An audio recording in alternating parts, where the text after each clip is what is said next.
മഹാഭാരതത്തിൽ വനവാസകാലത്ത് തങ്ങളെ കാണാനെത്തിയ ബൃഹദർശൻ എന്ന മുനിയോട് തന്നേക്കാൾ ഭാഗ്യഹീനനായി ലോകത്ത് മറ്റാരും ഉണ്ടാവില്ലെന്ന് ധർമ്മപുത്രർ പറയുന്നു.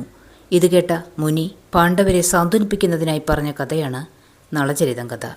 നിശ്ചിത രാജാവായ നളൻ വിദർഭ രാജാവായ ഭീമന്റെ പുത്രിയായ ദമയന്തിയെക്കുറിച്ചറിയുകയും അവളിൽ അനുരക്തനാവുകയും ചെയ്തു. ഉദ്യാനത്തിൽ വച്ച് ഒരു സ്വർണഹംസത്തെ കണ്ട നളൻ അതിനെ പിടികൂടി. ഹംസത്തിൻ്റെ ദയനീയത കണ്ട് അതിനെ അദ്ദേഹം വിട്ടയക്കുകയും ചെയ്തു. പ്രത്യുപകാരമായി ദമയന്തിക്ക് നളനിൽ അനുരാഗമുണ്ടാക്കാമെന്ന് ആ ഹംസം വാക്കുകൊടുത്തു. ഹംസം ദമയന്തിയോട് നളകഥ പറഞ്ഞ് അവളിൽ അനുരാഗം വളർത്തുന്നു. ദമയന്തിയുടെ വിവാഹം അന്നത്തെ നാട്ടുനടപ്പനുസരിച്ച് സ്വയംവരം വഴിയായിരിക്കണമെന്ന് പിതാവ് ഭീമസേനൻ തീരുമാനിച്ചു. അതുപ്രകാരം 3 ലോകത്തിലും വിവരങ്ങൾ അറിയിച്ചു. ദമയന്തിയുടെ സൗന്ദര്യത്തെക്കുറിച്ച് കേട്ടറിഞ്ഞ ഇന്ദ്രൻ, അഗ്നി, വരുണൻ, യമൻ എന്നീ ദേവന്മാർ ദമയന്തി സ്വയംവരത്തിൽ പങ്കെടുക്കാനായി പുറപ്പെട്ടു. വഴിയിൽ വെച്ച് നളനെ കണ്ടുമുട്ടുകയും ദമയന്തി നളനിൽ അനുരക്തയാണെന്ന് കേട്ടറിഞ്ഞിരുന്ന ദേവന്മാർ നളനോട് തങ്ങളിൽ ആരെയെങ്കിലും വരിക്കണമെന്ന് ദമയന്തിയോട് ഉപദേശിക്കണമെന്ന് അപേക്ഷിക്കുന്നു. ദേവന്മാർ കൊടുത്ത തിരസ്കരണി ഉപയോഗിച്ച് നളൻ ദമയന്തിയുടെ അന്തപുരത്തിൽ പ്രവേശിക്കുകയും ദേവന്മാരുടെ ആഗ്രഹം അറിയിക്കുകയും ചെയ്തു. പക്ഷേ ദമയന്തി അത് സമ്മതിച്ചില്ല. സ്വയംവരത്തിൽ 4 ദേവന്മാരും നളന്റെ രൂപത്തിൽ പ്രത്യക്ഷപ്പെട്ടു.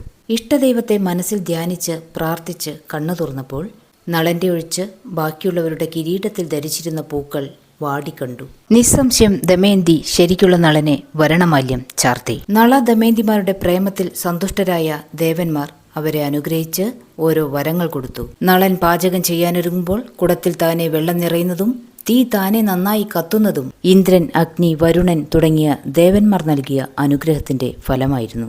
ഭക്ഷണത്തിൽ വിശിഷ്ട രുചി എന്നുള്ള വരം കിട്ടിയതുകൊണ്ടുതന്നെ നളൻ പാചകത്തിൽ എന്തുണ്ടാക്കിയാലും അപാര രുചി തന്നെ. ഇതുകൊണ്ടാണ് പാചകലോകത്ത് രുചികരമായ പാചകം എന്ന അർത്ഥത്തിൽ നളപാകം അഥവാ നളപാചകം എന്ന വിശേഷണം കൈവന്നത്. നളൻ ധർമ്മിഷ്ഠനായിരിക്കുമെന്ന് യമൻ പ്രസ്താവിച്ചു.